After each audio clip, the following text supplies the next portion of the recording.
Très heureux mesdames messieurs de vous retrouver kontaan bu baax a baax waxtu wi bu jotee saa su nekk ñu war a waxtaanee li nga xamante ne moo jëm ci wàllu tàggat yaram. C'est un plaisir mesdames messieurs, merci de nous rester fidèles, merci d'avoir choisi la DTV et votre magazine Débrief pour vous informer sur le plan sportif. Nous sommes très heureux mesdames messieurs aujourd'hui de parler de l'actualité, mais un autre sujet boo xamante ne jamono ji war nañ ko waxtaanee jëm ci wàllu Covid bi. On l'avait démarré lors de la dernière édition ou émission de votre magazine Débrief. C'est bien sûr les entraînements au niveau des salles de sport, mais également la reprise des compétitions internationales. Et pour en parler aujourd'hui, mesdames, messieurs, nous sommes avec deux acteurs principaux qui véritablement maîtrisent bien ce domaine-là. ñaar ñoo xamante ne xam nañ ko bu baax a baax parce que dama leen di faral di wax ne ñun dañuy ànd ak toujours ñi nga xamante ne li nga xamante ne moom lañ bëgg waxtaanee fekk ñoom seen xam-xam màcc ci wàllu woowule bokk na ci docteur Babacar Ngom mu nekk médecin nekk sportif nekk président des médecins sportifs bu Sénégal nekk président de la commission médicale bu fédération sénégalaise bu football. Docteur Babacar mu ngi ci ligne ak ñun dinañ ànd tamit ak ki nga xam ne nag moom mooy kii di Habib Ba nekk préparateur physique entraîneur de football waaye tamit yore salle de sport parce que loolu mooy li nga xamante ne aussi dañ ko waxtaanee ci biir li nga xamante ne moom mooy magazine bi moom dinañ jox ko am jamono ji ma nga ca Saint-Louis du Sénégal mais également au studio nous sommes avec un acteur du sport véritablement koo xamante ne xam na ko miin ngeen ko mu nekk suñu consultant et manager sportif Cheikh Oumar Aïdara. Cheikh Oumar, bonsoir. Bonsoir Sambou, bonsoir à nos chers invités virtuels. ay kàngam nga invité tey. maa ngi leen di nuyu di leen ziar. jaajëf alors ma xool ndax ñi ngi fii ma nuyu leen balaa ñuy ñëw ci li nga xamante ne moom mooy l'actualité sportive xam nga noonu la ñuy faral di defee dem ci transfert ak yeneen ma xool ndax docteur Babacar Ngom mu ngi fii docteur. Oui, bonjour. Ah, très bien, bonjour docteur maa ngi lay nuyu bu baax a baax. Vous allez bien? Oui, très bien. Et vous, ça va? Bien. Ça va, alhamdoulilah. Ah, très bien. C'est un plaisir véritablement de vous retrouver, docteur Babacar Ngom, ci magazine bi ñu war a waxtaanee lu am solo loo xamante ne sa xam-xam màcc na ci. Alors, nous sommes également en direct depuis Saint-Louis avec Habib Ba, préparateur physique, entraîneur de football. Habib Ba, bonsoir. Oui, bonsoir. Je suis là, je vous écoute et c'est un plaisir toujours de participer à cette émission qui est la mienne. Oui. Donc, à votre disposition, di nuyu aussi ñi fa nekk ñëpp, docteur Ngom et tout le monde. Donc, on est à votre disposition. Très bien. Nga ne fii mooy yëfu. Non, c'est que yow dag may tiital de temps en temps parce que li may suivre ces émissions yi alors depuis le temps de Soumaré. Oui. Donc ay jinne ñu fi nekk quoi. waaw te yow yaay super jinne bi quoi. noonu la xam nga. Parce que j'aime quand tu dis qu'il faut aller au fond. waaw il faut aller au fond. Oui. J'aime quand tu dis ça. oui xam nga omelette boo ko bëggee boo bëggee omelette moom faaw nga toj nen bi. moo tax magazine Débrief dañuy toj nen bi pour mën a jëfandikoo véritablement li ñu waxtaanee mooy wàllu sport. J'espère que docteur Babacar j'espère que docteur Babacar Ngom du ma démentir docteur. Non, pas du tout. Au contraire, le sport c'est la passion. Donc il faut aller effectivement, comme le dit Habib, mon ami Habib, dans le fond des choses. Ouais. Très bien. En tout cas, c'est un plaisir véritablement Cheikh Oumar vraiment de retrouver ànd ak ñi nga xamante ne véritablement seen xam-xam màcc na ci loolu. C'est un plaisir d'être avec docteur Ngom et Habib. Effectivement, de grandes personnalités du football sénégalais, il faut le dire ainsi. Et du sport en général. Voilà, du sport en général. Voilà. Donc docteur Ngom ñu ngi koy ziar di ko nuyu au passage de même que Habib qui est du côté de Saint-Louis. Di wax ni peut-être les conditions ne sont pas réunies mais sinon dañu naroon ñëw toog. jàkkaarloo bu jeexee moom dañuy ñëw. waaw su jeexee il faut gars yi ñëw. parce que Habib xam nga Habib ñëw na fi. Tout à fait. Boobu léegi gars ñu ngi koy réclamer. Effectivement, voilà, parce que soo seetloo instant ak contexte bu ñu nekk. Je pense que c'est des invitations très nettes. Oui. Donc si tu prends l'exemple du docteur, il y a des questions qui vont soulever automatiquement liées donc à la prise en charge sanitaire, d'autant plus qu'on est à la reprise des championnats. Donc moom c'est une haute personnalité sur qui on peut compter pour régler un certain nombre de problèmes liés à la santé des athlètes. Soo fa jógee nga jël Habib bi nga xam ne c'est un préparateur physique. Lui il peut rebondir sur les éventualités de prévention des risques. xool su jógee foofu mu xool comment gérer le joueur donc ou bien l'athlète en général durant cette période boo nga xamante ne c'est une période pandémique boo xam ne tey rien n'est évident donc nan nga def ba équilibrer toogaay bi ak rester en pleine forme pour redémarrer la compétition. yow nga nekk manager sportif ni ñuy def ba yore club yi surtout club yi ni ñu koy gérer. ba ci biir période bi nan lañ koy gérer nan la ñuy juguler ak li nga xamante ne moom mooy ce qui se passe en tout cas côté maladie bi donc yow tamit di nga ci ñëw. Alors docteur Ngom ak Habib da ngeen may bàyyi ma de joxe les actualités sportives que nous allons démarrer bien sûr avec l'information concernant Kalidou Koulibaly. Kalidou Koulibaly considéré l'un des meilleurs défenseurs du monde. Kalidou Koulibaly jouit d'une grande popularité, en tout cas pour le moment, au sein des cadors européens, comme par exemple le Paris Saint-Germain, malgré une saison ternie par des blessures, moom Kalidou Koulibaly. Donc le rock sénégalais intéresse grandement des clubs, en tout cas le club parisien surtout, mais outre le Paris Saint-Germain, il y a également Liverpool, Manchester City ou encore Manchester United qui sont intéressés par son profil, lui, Kalidou Koulibaly. Mais bon, avec la sortie de son entraîneur qui réclame près de 80 millions d'euros, pour pouvoir s'attacher les services du rock sénégalais Kalidou Koulibaly. On attend de voir en tout cas ce dossier. Cheikh Oumar va commenter là-dessus. En tout cas, les prétendants de Kaka sont en tout cas avertis. Alors, l'autre information concernant justement un autre transfert en vue pour lequel ñu ngi koy waxtaanee tey jii c'est l'affaire Krépin Diatta. Krépin Diatta, l'un des meilleurs joueurs du FC Bruges aujourd'hui, qui est courtisé du côté de l'Allemagne avec le Hertha Berlin qui va mettre beaucoup d'argent sur le jeune Sénégalais. Bien sûr, Krépin Diatta, auteur de 34 matchs, 8 buts marqués et 4 passes décisives, alors que la saison n'était pas terminée du côté de la Belgique. En tout cas, pour le moment, l'équipe de Hertha Berlin, le club de la capitale allemande, en tout cas, veut mettre près de 20 millions d'euros sur Krépin Diatta. Bien sûr, pour une enveloppe globale, un budget global de 50 millions d'euros. C'est gros, en tout cas, pour s'attacher les services de l'international sénégalais Krépin Diatta. Deux joueurs sénégalais, en tout cas des espoirs du football sénégalais, prennent un sens inverse parce que ñu ngi joué ca FC Metz, mais le FC Metz a cédé les deux joueurs au championnat belge. Il s'agit de Amadou Diandiaye, membre de l'équipe nationale du Sénégal, donc mu cédé leen au club véritablement au club belge. Mu ak ki am nag moom mooy le défenseur Aboubacar Moustapha Lo, moom ñoom ñaar lañ joxe kon fa nga xamante ne moom mooy ca Belgique. FC Metz moo def li ni mel.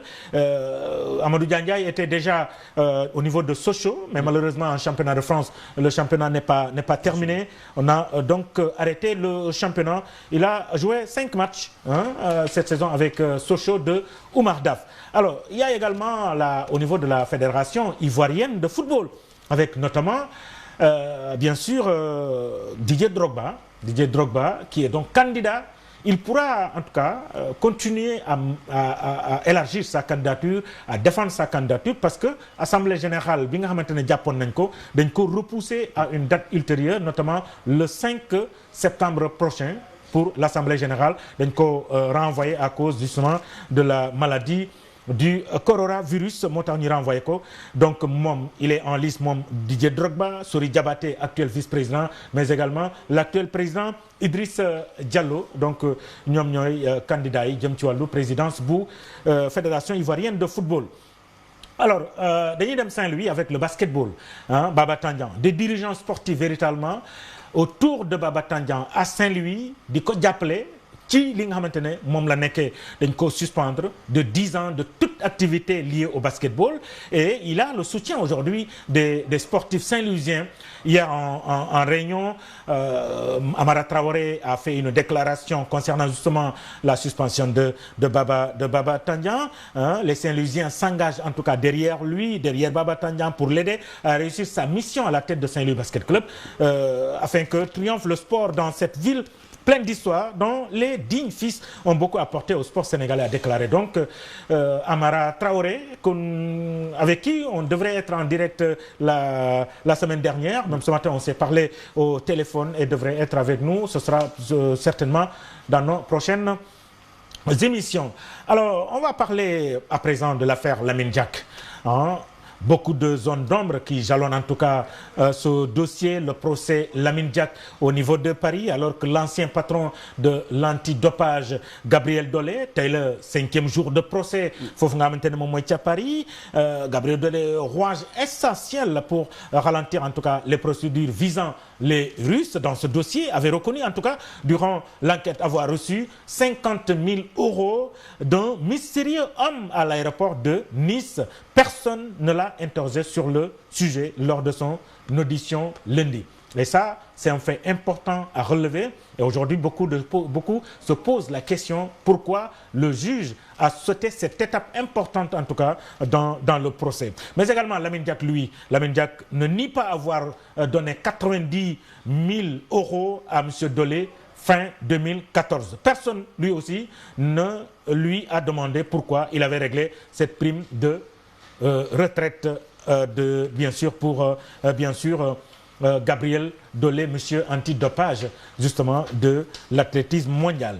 Alors, on va revenir au football avec cette fois-ci l'affaire Mbaye Diagne, Mbaye Diagne de retour à Galatasaray après la fin de son prêt à Bruges. Xam nga dossier boobu nu mu mujjee Cheikh Oumar, franchement kenn comprendrewul penalty moo indi affaire bi yëpp. En tout cas, la presse turque affirme que Nottingham Forest, dirigé par Sabri Lamouchi, mi nga xam bu baax, est prêt à offrir 7 millions d'euros à Galatasaray, qui cherche à se séparer du joueur de 28 ans. Leeds United avait montré un intérêt, mais il est rapporté que Mbaye Diagne ne serait plus une priorité pour le club, l'ancien club de El Hadji Ousseynou Diouf. Alors, un autre attaquant, très jeune, Habib Diallo, que vous apercevez, l'attaquant sénégalais Habib Diallo pourrait donc quitter Metz dès l'ouverture du marché européen des transferts, ou dire en tout cas de son agent, qui n'est autre que Thierno Seydi, auteur de 12 buts en Ligue 1 cette saison, avant l'interruption définitive du championnat. Habib Diallo ne devrait pas rester au FC Metz la saison prochaine. Il est courtisé par des clubs au niveau de l'Angleterre et on attend justement la réaction ou bien la fin le démarrage justement du mercato pour voir sa destination. En tout cas, il est annoncé du côté de bien sûr de l'Angleterre, notamment Tottenham qui s'intéresse aux joueurs sénégalais. Au lendemain de la victoire du FC Barcelone, ça c'est le championnat espagnol, la course est relancée pour le titre de la Liga avec le FC Barcelone et bien sûr le Real de Madrid. Les deux clubs ont gagné. Au lendemain de la victoire du FC Barcelone 4-0, le Real de Madrid s'est imposé également face à Eibar 3-1, revenant à 2 points du leader. Et pour la prochaine journée, la 29e, c'est le Real de Madrid qui va faire sa première sortie. Et ce sera donc contre Valence dans un derby, bien sûr, qu'on attend. Ce sera donc après-demain, jeudi, pour bien sûr être devant, provisoirement sans doute, le Real de Madrid. Le basket, les images du basket que vous voyez, alors c'est dire tout simplement que le Sénégal connaît son premier adversaire. Il s'agit bien sûr du Kenya. Le Kenya qui ambitionne d'aller à la Coupe d'Afrique des Nations, notamment l'Afrobasket. Depuis 1993, cette équipe ambitionne en tout cas de commencer par le Sénégal, parce que le Kenya va commencer par le Sénégal, et gagner ce match-là pour pouvoir en tout cas espérer à se qualifier à l'Afrobasket. C'est une poule de 5 pays et les 3 premiers seront qualifiés. Alors, dans le classement de FIBA Afrique, le Kenya est donc à la 122e position, l'Angola l'Angola est à la 22e, 32e pardon, le Sénégal 35e et le Mozambique 93. Voilà les équipes en tout cas de la poule du Sénégal pour ces éliminatoires de l'Afro-Basket. Voilà mesdames, messieurs, ce sont ces informations sportives en tout cas de la semaine, des informations phares de la semaine que nous avons eu le plaisir de vous apporter avant d'entrer dans le vif du sujet, c'est-à-dire le sujet pour lequel nous allons débattre tout à l'heure. Ñu ngi leen di nuyu bu baax a baax di leen gërëm ci seen attention ci seen magazine débrief. Cheikh Oumar, l'actualité sportive condensée, vous retenez quoi parmi toutes ces actualités? Oui, bon, je pense que tous les éléments sont des éléments fondamentaux parce que de part et d'autre, si on parle du football avec les dossiers de transfert, sur le cas de Kalidou Koulibaly. Surtout. Voilà, ce cas-là, quand même, c'est un cas assez spécial parce que c'est Yag. Donc, depuis très longtemps, moi, je fais partie des gens qui étaient convaincus que Kalidou doit quitter le Napoli pour être un défenseur de renommée internationale. Il est déjà, mais pour le confirmer, il faut qu'il quitte là-bas. Mu jéem a xool benn horizon boo xam ne du doon n'importe quel horizon. Moi, à sa place, j'aurais dû partir en Angleterre. J'aurais dit ci benn article bu ma publié woon. Et ça a fait l'objet de plusieurs controverses. Mais je pense que tey suy jógee Naples, il faut partir en Angleterre donc pour être dans un défi très normal. Parce qu'on a annoncé au PSG, je pense que c'est presque avorté. Tey destination c'est en Angleterre. Mais je pense que à moins que Paris envoie 80 millions. Pour rebondir, oui. Le Paris peut rebondir. Parce que je pense que c'est un dossier qui est un peu épineux à cause de l'aspect financier. Donc le président du club moom lu mu bëgg mooy nga teg xaalis ci table bi. Mais suñu xoolee Koulibaly lu ko arrangé en tant qu'un défenseur qui est plus ou moins âgé, ku war a jeexal carrière am war a gagner ay titres, je pense qu'il peut aller en Angleterre pour donc confirmer li nga xamante ne moom la am tey. Parce que bon, on est en Italie. Mais tey pour confirmer effectivement ce que tout le monde attend de toi, peut-être si tu pars en Angleterre ou bien en Espagne, dina la permettre nga am benn élément boo xamante ne day confirmer effectivement que tu fais partie des meilleurs défenseurs, s'il n'est pas le meilleur d'ailleurs. Donc soo fa jógee tey nga ñëw ci dossier Habib Diallo, Habib il doit quitter le FC Metz. Il a tout prouvé là-bas. Crépin, c'est un jeune. Il est encore très jeune, hein? Oui, très jeune. Mais je pense que les défis, il faut se les lancer très tôt. Il est encore jeune, donc il peut partir ailleurs. Crépin Diatta, un joueur qui est vraiment en progression. Il peut aussi quitter le FC Bruges, en tout cas le championnat belge qui est bon, mais soo xoolee amul benn dynamisme bu ko war a mën a tax mu yàgg foofu, donc il faut quitter. Nga ñëw maintenant si les autres questions qui ont été énumérées, le cas Lamine Diack, c'est un dossier assez lourd. Donc avec le procès qui se passe effectivement à Paris et qui a fait l'objet de plusieurs débats. Tout à fait. Et je pense que beaucoup de gens n'ont pas maîtrisé carrément cette question. Le procureur s'est autosaisi parce que tout simplement, donc lui il réside à Paris, l'IAF, son siège est en France, donc c'est très normal. Maintenant, soo demee en profondeur du dossier, tey koo xam ni dañ ko inculper pour des questions de corruption, mais c'est des questions très sérieuses. Et je pense que lu ko yàggal yëpp loolu la. Donc il y a tout un débat autour de ce dossier-là, avec tout ce qu'il y a en termes d'approche, parce que li nga wax sànq, il y a des gens yoo xam ne ils vont essayer de se défendre pour le mouiller davantage. L'État du Sénégal, quelle est sa position dans cette affaire?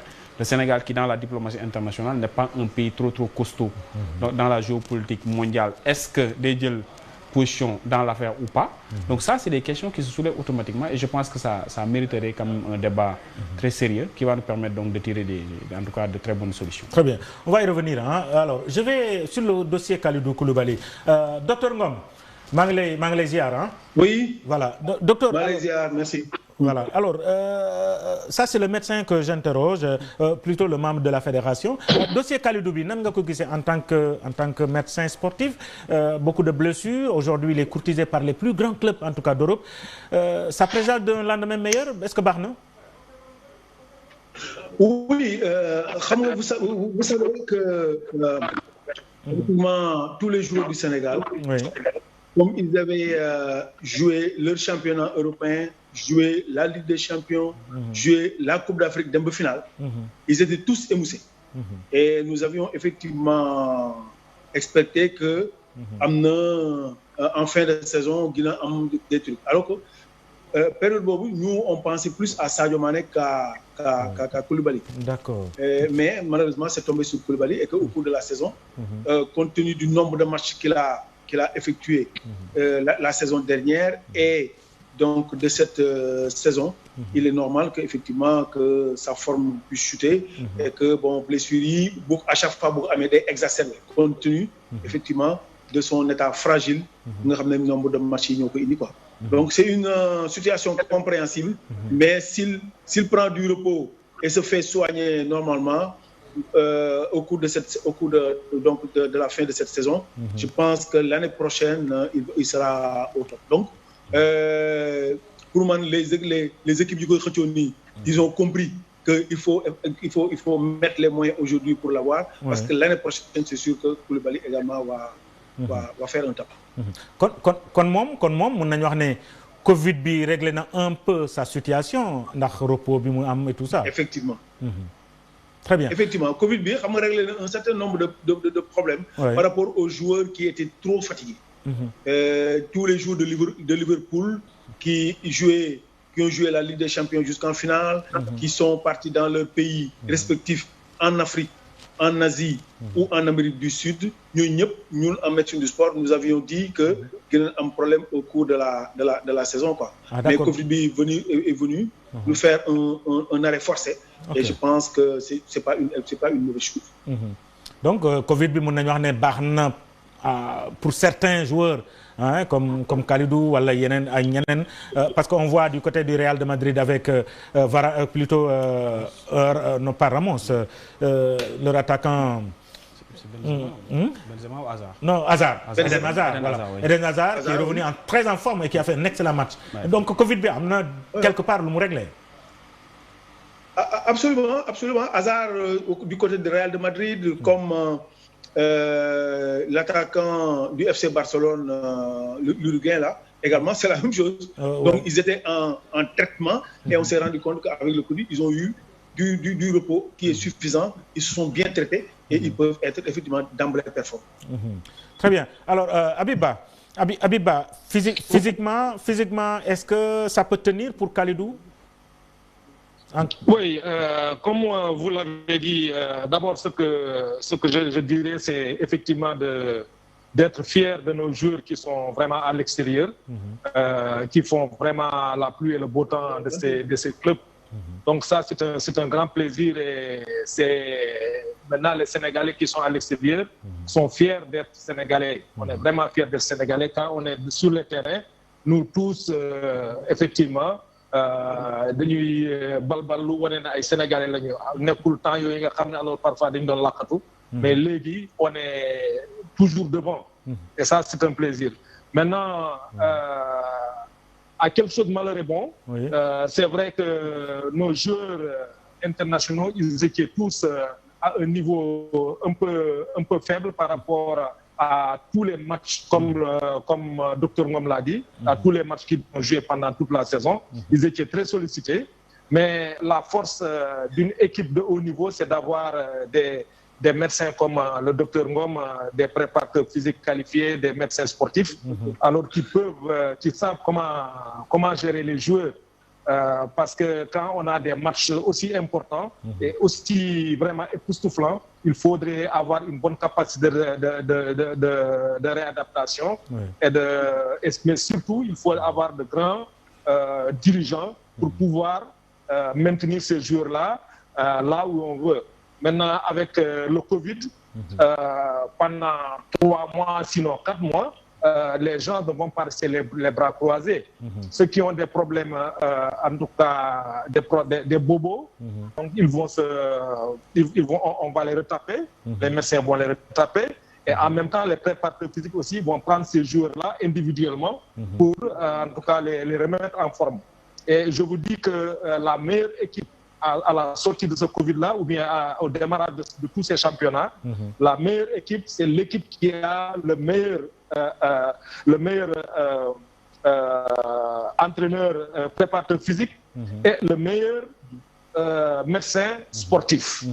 Donc c'est parce que c'est pendant tous ces 4 mois-là, c'est le médecin sportif et l'entraîneur qui font le travail. Donc à la sortie, si l'équipe qui sera la meilleure sera l'équipe qui a les meilleurs préparateurs physiques et le meilleur comment dirais-je médecin sportif. Voilà, et je sais que les gens c'est des professionnels, ils savent comment utiliser ces jours-là, comment les régler leurs problèmes avant le démarrage de ce championnat-là.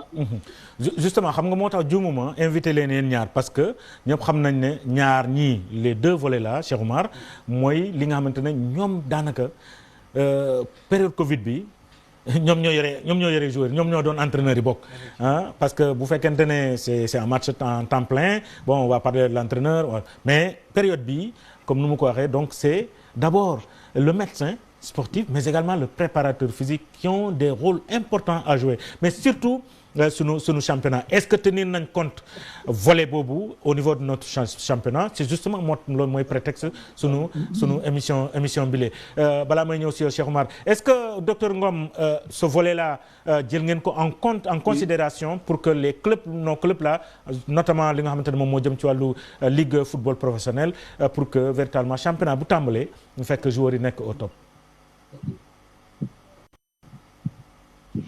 Oui, absolument. C'est-à-dire que aussi bien bi Covid bi di commencé, on a donné des conseils à tous les clubs naka la ñuy gérer cette période-là de repos parce que un sportif mënul am un repos complet à 100%. Il faudrait effectivement avoir une très bonne hygiène de vie, continuer à dormir à l'heure, à se réveiller à l'heure, à faire ces exercices comme le recommandent les préparateurs physiques. Mais comme il n'y avait pas d'objectif et que xamuñu woon Covid bi kañ lay jeex, il fallait effectivement leur recommander, comme l'a recommandé d'ailleurs la FIFA, oui, de faire des exercices d'une heure au maximum et de diminuer un peu l'intensité. Ouais. Pour que sur la durée, on puisse être en forme sans être à 100%. Ça, c'est la première chose. La deuxième chose, docteur, oui, allô, docteur, effectivement. Docteur, allô, docteur. Docteur, oui. Docteur Ngom, yaa ngi may dégg ah?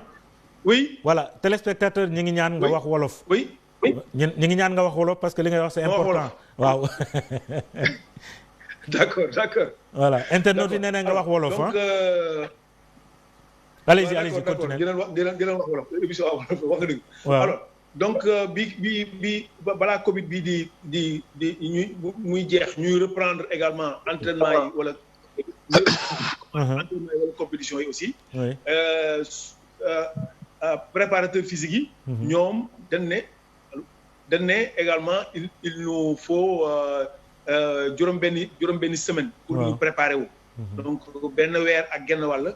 ki lañ ci préparer wu pour commencer compétition yi au bout donc de la 7e semaine. Très bien donc joxe ngoon ngeen ay recommandations à tous les clubs pour que ñu mën ko topp. Oui, absolument. Est-ce que c'est possible de suivre Habib Ba? Parce que ce qu'il faut savoir, excusez-moi, nous sommes organisés en l'association sénégalaise de médecine du sport. Oui, tout à fait. Okay. Oui. Moo nekkoon le bras armé donc de la fédération sénégalaise de football en matière de médecine, et que nous avons ce qu'on appelle des antennes régionales. Dans chaque région, nous avons une antenne régionale, et cette antenne régionale-là devait tenir à seen spécificité ci sport bi si ce truc da ngay donc ñoo doon joxe donc local ñu lay jox conseil yi mu war a def pour donc maintenir ces joueurs en forme.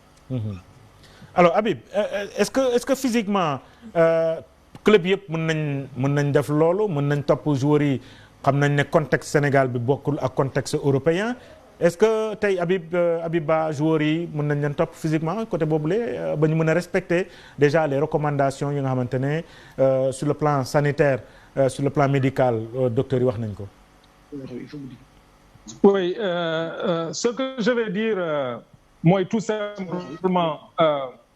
simplement que là c'est l'association des médecins sportifs, mais plus particulièrement la direction technique nationale qui est indexée sur cette période-là. Parce que il ne faut pas rester à la maison et avoir les bras croisés, parce qu'on a l'habitude, le seul moment où on a l'habitude de rester chez nous, c'est durant les vacances, les périodes de repos, les jours après le championnat. Et là, c'est un repos total. Et là, c'est peut-être les préparateurs physiques qui donnent des conseils, mais ils ne sont pas suivis.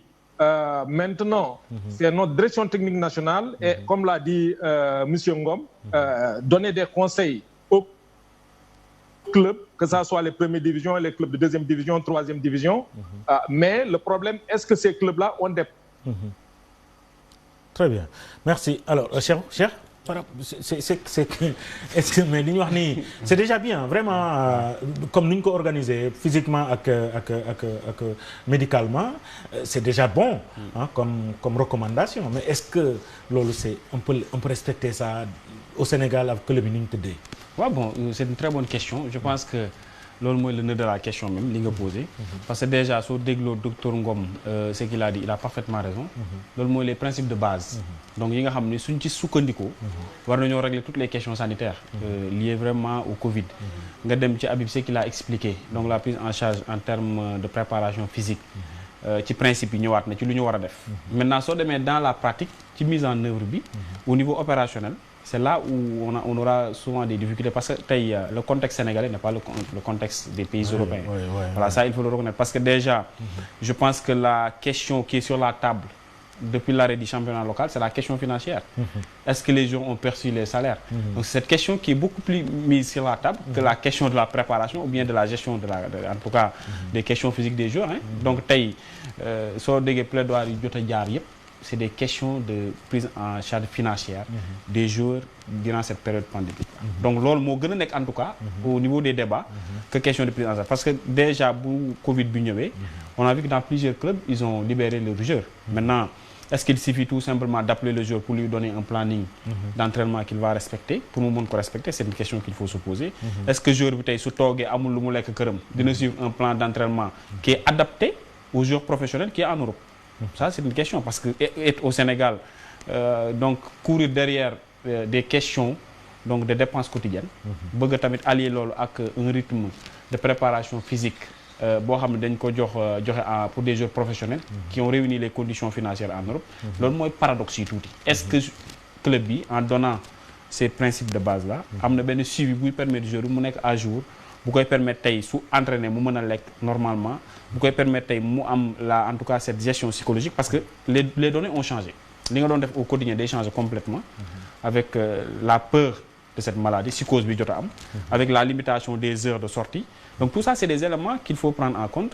Je pense que Dr Ngom dans leur comité ils ont pris tous ces éléments-là en compte et peut-être suñ ko jëlee en compte certains clubs aussi peuvent se dire que de façon unilatérale ñoom ñooy gérer seen club. Donc même ñële suñ joxee recommandation ça peut automatiquement ne pas tomber ci club bi parce que bu ci nekk tamit club bu ci nekk en fonction de tes éléments am na joueurs yoo xam ne tey dañuy am avancée physique par rapport aux autres joueurs.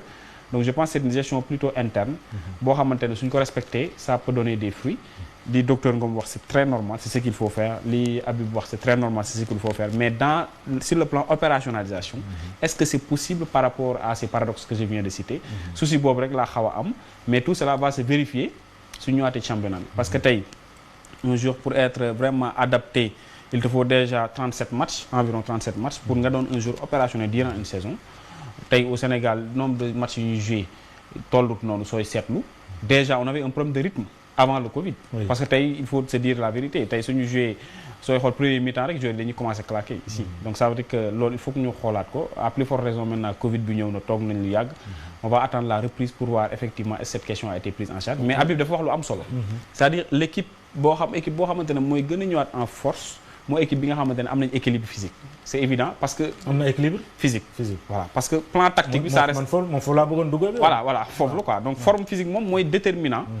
Durant la reprise parce que tey les éléments tactiques et techniques sont déjà assimilés par les joueurs yàgg nañu jouer yàgg nañu am position yu baax et tout mais nag loo bëgg exécuter ci terrain physique bi foog mu fekk si la donc foofu mooy un peu l'équipe même en Europe on l'a vu les 2 matchs qui sont passés en Espagne n'ont pas été des matchs parfaits à tout point de vue il faut le reconnaître peut-être soo xoolee le Real a marqué des buts le FC Barcelone a marqué des buts mais da ngay gis ni day am ay relâche deuxième mi-temps moom voilà day am ay relâchement total day am aussi yenn quelques éléments de faille yoo xam ni physiquement mooy tax muy am quoi. mais tey c'est-à-dire ça c'est le volet physique yi dugg nga sànq volet financier et tout ça là mais est-ce que tey bu ñu amul d'abord l'élément fondamental mooy am santé pour mën a jouer mais également am taxaw physiquement pour jouer est-ce que championnat boobu dina dem et pourtant dafa war a am parce que nous sommes dans le professionnel. Oui c'est ce que je dis c'est-à-dire xam nga tey par exemple docteur Ngom il a tout dit def ni tey ci côté sanitaire moom il faut vraiment tout prévenir ci période pandémique bi li nga war a prévenir moo bëri il faut d'abord essayer donc d'équilibrer le joueur ba nga xam ni il sera pas exposé au risque en tout cas de la pandémie parce que ça n'épargne personne au-delà de ça nga mën a surveiller donc le régime alimentaire du joueur qui n'a pas donc qui n'aura plus l'occasion de s'entraîner tout le temps comme ni mu ko doon amee kooku foog nga équilibrer ko te loolu bu dee da nga nekk ci centre de formation à la rigueur mën nga def wala nga nekk koo xam ni tu es aisé mën nga supporter coup yooyu noonu mais bu dee quand même da ngay tergiverser entre demande financière ak problème yooyu noonu day xaw a doon en tout cas benn complexité boo xam ne difficile très difficile à gérer parce que le jour une fois à la maison il suit le rythme de la famille donc à partir de ce moment comment équilibrer tout cela c'est des questions qui se posent moo tax dama naan joueurs yi au Sénégal moom vraiment c'est des damay dem sax ba ni peut-être yàlla suñu borom rek mooy maye yokku ci mais soo xoolee li professionnalisme laajte en termes de gestion sanitaire yëpp duñ ko am même au niveau du club day bàyyi ay trous parce que quand même il faut comprendre que les clubs n'ont pas donc ce support financier leur permettant d'avoir tous ces éléments là mais il est important aussi de mettre les principes de base comme ni ko docteur Habib waxee est-ce que gars yi ñu ngi ciy jëfandiku mais defe naa jour bu muus tey da ngay déglu kàngam yu mel ni ñoom suñu waxee ci santé nga déglu fort ci suñu waxee ci beneen tamit nga déglu fort ci parce que loolu rek moo mën a tax joueur mën a performant tey situation de crise c'est valable pour tout le monde tout est désorganisé maintenant yow yaay muus nag nga dem di sàccal sa bopp yenn éléments yi di ko greffer en tout cas ci sa plan au quotidien ce qui va te permettre vraiment d'être au top au retour du championnat. Alors président Ngom docteur Ngom yow fu mu toll nii daanaka. oui. askan wi yëpp moo la déglu notamment fédération parce que lu bëri ci yow la war a jógee yaay joxe yaay arbitre bi yaay rey sifflet alors sa sifflet bi tax na tey ba ñu naan dañuy reprendre au mois de novembre ba ñuy naan tey non dañuy koy delloo ginnaaw mais li nga recommandation yi nga defoon au niveau des clubs est-ce que suivre ngeen ko ba xam club yi fan lañ toll à peu près par rapport en tout cas aux recommandations yi ngeen defoon. waaw xam nga recommandation yu ñu joxe. allo. waaw maa ngi lay dégg. recommandation yu ñu joxe woon. waaw xam nga c'est effectivement théorique. oui théorie la parce que dañuy wax club yi def leen lii def leen lii def leen laa. oui oui mais dans la pratique même xam nga Sénégal. il était effectivement même difficile de vérifier tout ça. oui comme ni ko Saway waxee. loolu au niveau des centres de formation peut-être que ça peut être vérifié. oui. contrôlé ba ñu mun a suivi. mais bu fekkee ne club yoo xam ne c'est des clubs de ville. club yoo xam ne dañ leen former. club de quartier. gën a metti pour que président bi entraîneur bi wala médecin bi dem xool ndax xale bi joueur bi en tout cas mi ngi topp ni ko déggal ci entraînement wala déet. alors moom il pose le débat vraiment en termes très pertinent parce que. oui. Covid bi. joueur du Sénégal yi dañu vivre benn drame bu métti. parce que am na ci équipe yu bari yoo xam ne bi Covid bi amee faytuñu. alors comme joueurs yi ñoom ay pères de famille lañu ay soutien de famille lañu nekk seen ay famille. wax na dëgg mën nga recommander nit di dafa lii parce que li ñuy recommander mooy ñu wàññi intensité bi ba pare wàññi durée bi. mais loolu aussi dafa war a ànd ak lekk bu baax naan bu baax ak ak sommeil bu doy. mais malheureusement xam nga dans nos familles yëpp majorité joueurs yi famille yi ni nekk loolu amu ko surtout que bu fekkoon ne loolu ñoo doon apporter sur le plan financier ñoo doon indi dépense kër gi. donc loolu yëpp ça nous a kii nañ ci ay gëstu def ci ay recommandations jéem a topp au maximum truc mais honnêtement. pour suivre équipe bu nekk xool joueurs yi ku ci ne. ndax recommandation yi leen jox ñu ngi ko doon topp wala toppuñu ko.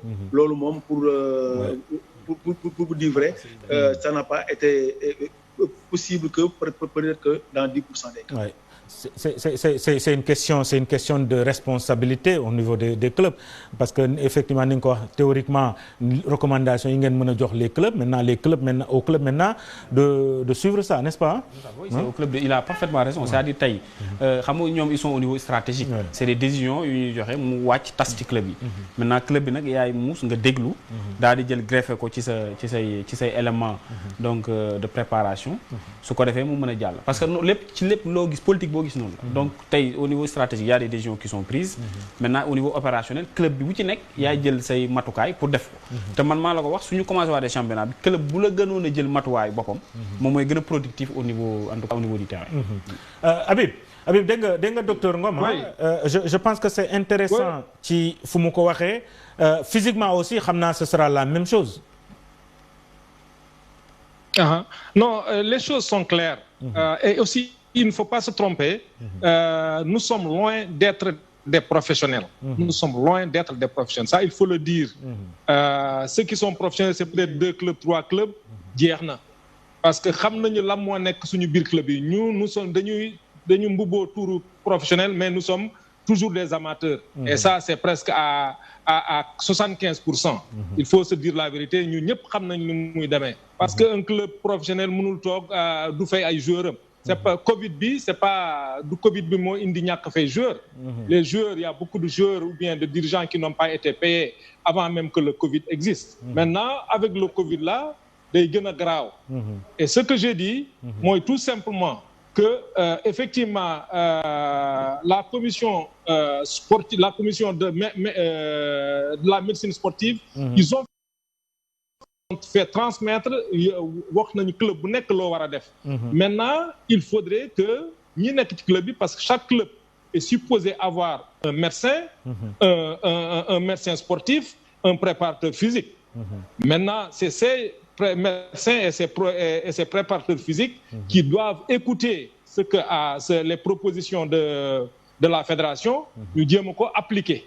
Et on est presque certain que c'est quelques clubs qui vont faire ça. Moi, ni ko Cheikh Oumar waxee, c'est les... Voilà. On va revenir sur lui tout à l'heure. Moom Habib Ba. Alors docteur, une question. Des écoles de football, oui. Ils peuvent faire ce travail-là. Voilà, je termine. Oui, allez-y. Maintenant, wow. nos clubs, comme ni ma ko waxee, la majorité ne sont pas des clubs professionnels. Waaw. Et là, il faudrait ñu nangu loolu parce que tout simplement comme ni ngeen ko waxee yéen ñëpp, il faudrait être dans de bonnes conditions pour mën a topp li ngeen di def. Il faut nga lekk bu baax et loolu possible. Et lekk bu baax bi ça devait être normal parce que le joueur ici il était payé su fekkoon ñu ngi ko doon fay régulièrement mais du am ces problèmes là. Maintenant beneen affaire bi mooy ni ma ko waxee le préparateur physique dans le club c'est sûr que nos clubs comme ni ma ko njëkk a waxee mais les 75% n'ont pas de préparateur physique. suñu am nañu entraîneur c'est sûr mais préparateur physique ak un médecin sportif nos clubs ne l'ont pas. Donc ils ne feront que tâtonner. Vous voyez. Donc c'est ça notre Très bien. Problème au niveau de nous avons des professionnels. Voilà. Je reviens à vous tout à l'heure Habib Ba. Alors la régie notamment Païs ak Seck da ngeen may kaleel ngeen may seetal nag une belle prise de Souleymane Aw. Souleymane Aw international sénégalais petite catégorie mu bokkoon ci U20 Souleymane Aw dama soxla photom ci kanam tuuti parce que jamono ji toute la presse sportive internationale ñi ngi wax ci moom parce que dinaa ñëw léegi ci information par rapport en tout cas à son transfert plutôt le prochain ancien joueur de Casse Open en Belgique nañ ci ñëw ci moom ci léegi mais docteur Ngom est-ce que tey oui. Voilà damay poser question bi bëggoon naa xaar ba la fin mais damay bañ mu fàtte ko parce que c'est très important est-ce que tey bu ñu ne on doit reprendre le championnat demain ou après-demain joueurs yi comme en Europe dañ leen war a def li nga xamante ne moom mooy test obligatoire à la Covid. waaw xam nga ce débat-là s'est posé keroog au niveau du comité d'urgence à la Fédération sénégalaise de football. bi ñëwee présenter sunu rapport ak les recommandations qu'on devait avoir avant la reprise. Alors il faut li ñu war a xam mooy Sénégal. test bu nekk fukki junni la 50 000 francs CFA. xoolal rek donc léegi ndax le Sénégal par la fédération ou par les clubs est en mesure de faire cela. La réponse bien sûr c'est non mënuñu ko. Alors pertinence su test pour tester ñëpp sax aussi c'est discuté da nga ko wóorul parce que mën nga tester kenn tey bu subaa mu am Covid bi le lendemain mu am contact am Covid bi donc pertinence su test bi donc comme dafa cher et que du garantie pour wax ne jour bi buy ci en tout cas ci entraîne au cours des entraînements wala de la compétition du ko jot mieux vaut ne pas faire les tests. Dañuy kalewu rek ci la politique du Sénégal en matière de santé de la gestion du Covid de la Covid mooy le ministère de la santé ñu ñuy def mooy à chaque fois bu ñu amee un cas contact un cas qu'il soit communautaire ou bien importé contact am yëpp ñu jël leen testé leen cela veut dire quoi cela veut dire que dañuy bàyyi ba def visite médicale d'aptitude parce que jour yi bu duñ toog 4 mois aussi ñëw rek ñu leen acca leen ñu leen dañuy def on est en train de se préparer pour que jour bi ñu toog 4 mois yëpp bu ñuy commencer ñu def visite médicale d'aptitude une deuxième fois parce que defoon nañ ko en début de saison bu ñu paree ci loolu ñu doter club yi donc au niveau de leur entraînement et au niveau de leur siège de tout ce qui est matériel de lavage des mains de thermoflage en même temps de ressources humaines yoo xam ne nii ñoom ñoo leen di dimbali la Croix-Rouge les sapeurs-pompiers l'association sénégalaise de médecine du sport képp ñëpp ñu ñëw jàpp ci def seen entraînement gën a observer les gestes barrières. loolu bu ñu ko toppee sur le plan concret.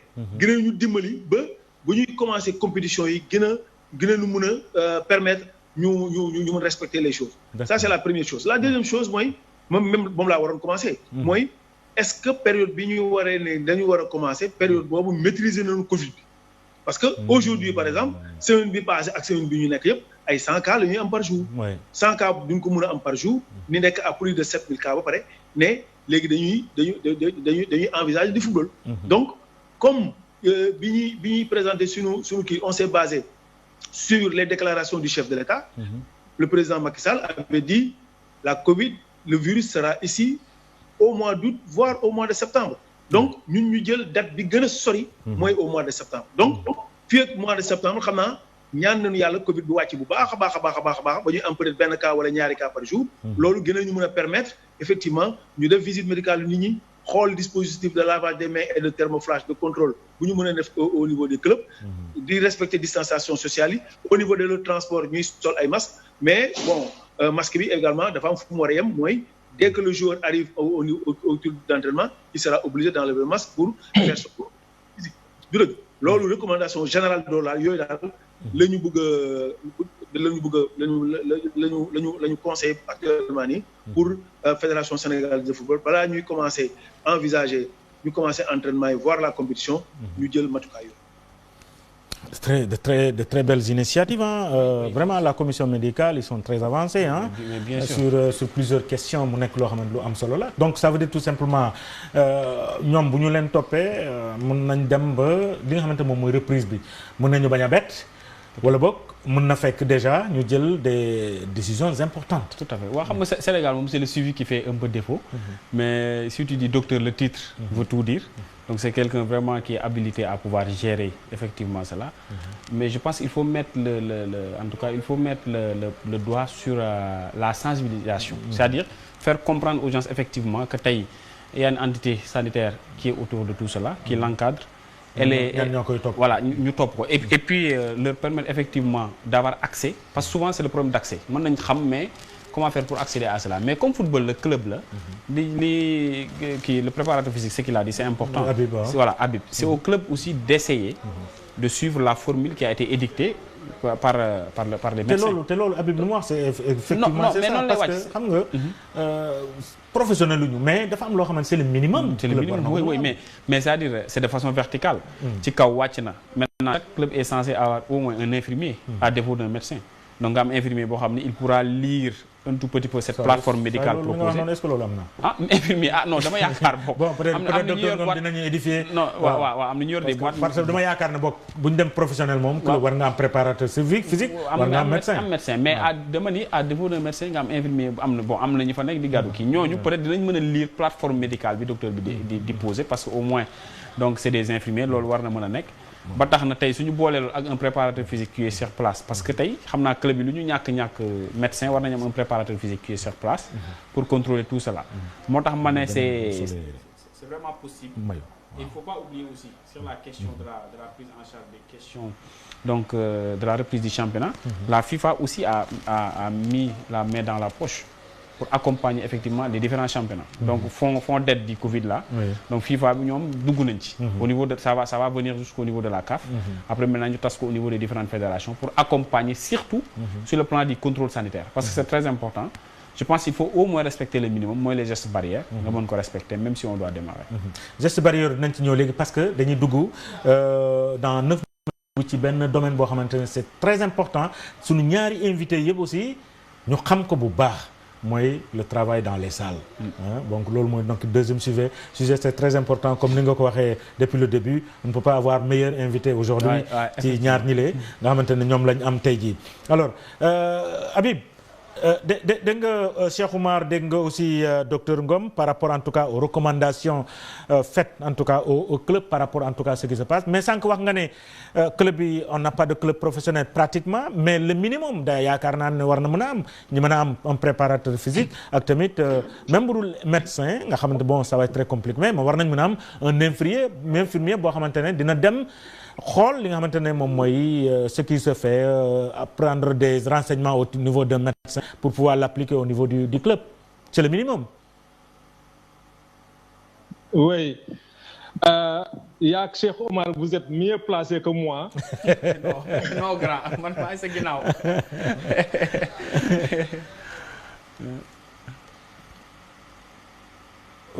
Allez-y.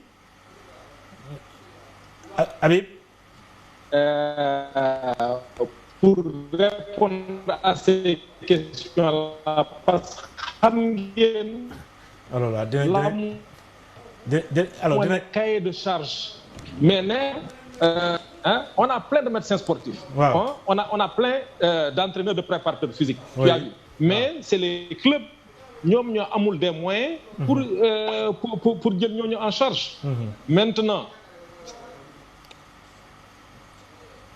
Voilà dina ñëw ci moom léegi dafa am problème de connexion, mais on va revenir sur ça tout à l'heure. Mais je repose la question à Habib. Allô Habib. Problème de connexion. Voilà Habib dinaa ñëw si yow léegi ma dem ci docteur Ngom sur la même question docteur n'est-ce pas tey club bi kenn ku nekk war nga c'est le minimum war nga mën a am loolu mooy préparateur physique wala un infirmier boo xamante waaw xam nga la ossature kiiwu médecine du sport ci surtout au niveau de la fédération sénégalaise de football dafa am ñaari pilier dafa am ñaari banqaas benn banqaas bi mooy la commission médicale de la ligue professionnelle qui est dirigée par le docteur Abbas Ka, qui est médecin sportif et cardiologue en même temps. Il y a aussi Benen Bankhasbi, c'est Dr Sow, qui est également médecin du sport et qui est au niveau de la LFA, donc de la Ligue de football amateur. Ñoom ñaar ñoom ñooy organisé si c'est ku ci nekk kii ligue professionnelle kii ligue amateur.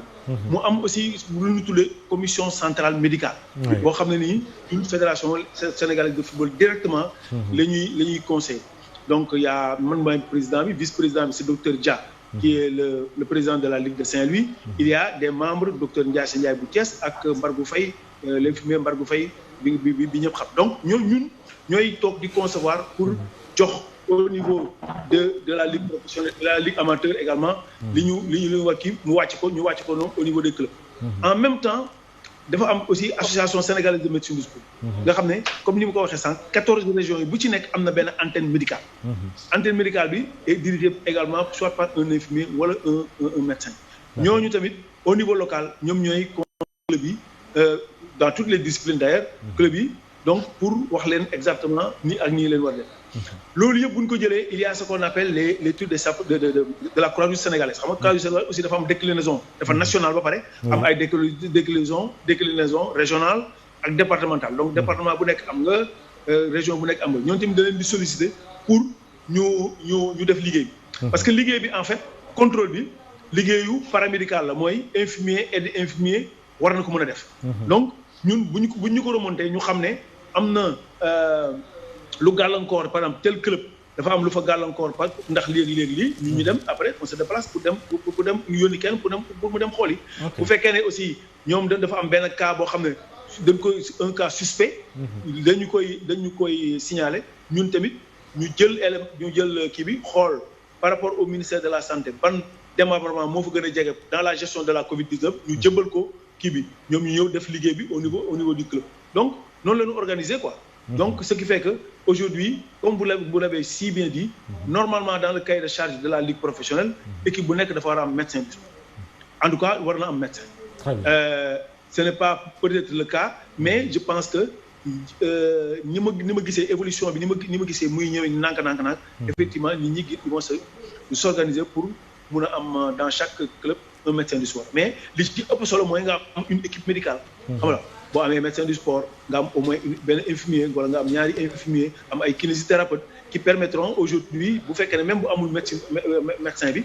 que ñooñu mun a def liggéey bi donc ni mu waree pour la prise en charge effectivement de de nos pratiquants. Parce que finalement, nous, on est dirigeants, on est médecins, on est entraîneurs, parce qu'il y a des pratiquants. Pratiquants, vous faites qu'ils ont une façon. Je pense que sous existence, amul solo. Tout à fait. Tout à fait.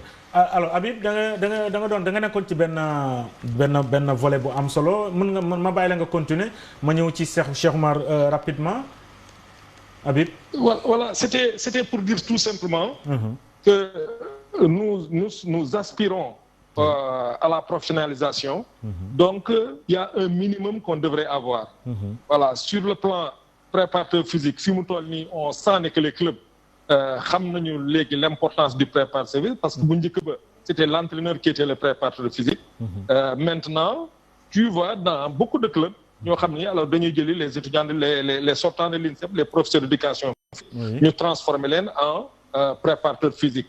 Ou bien ñu jëli un moniteur dans des salles de fitness ñu def leen comme préparateur physique, malgré que c'est pas suffisant, mais c'est mieux que un club qui n'a effectivement absolument, qui n'a son entraîneur comme son préparateur physique. L'entraîneur ne peut pas faire les deux à la fois parce que tout a un rôle particulier.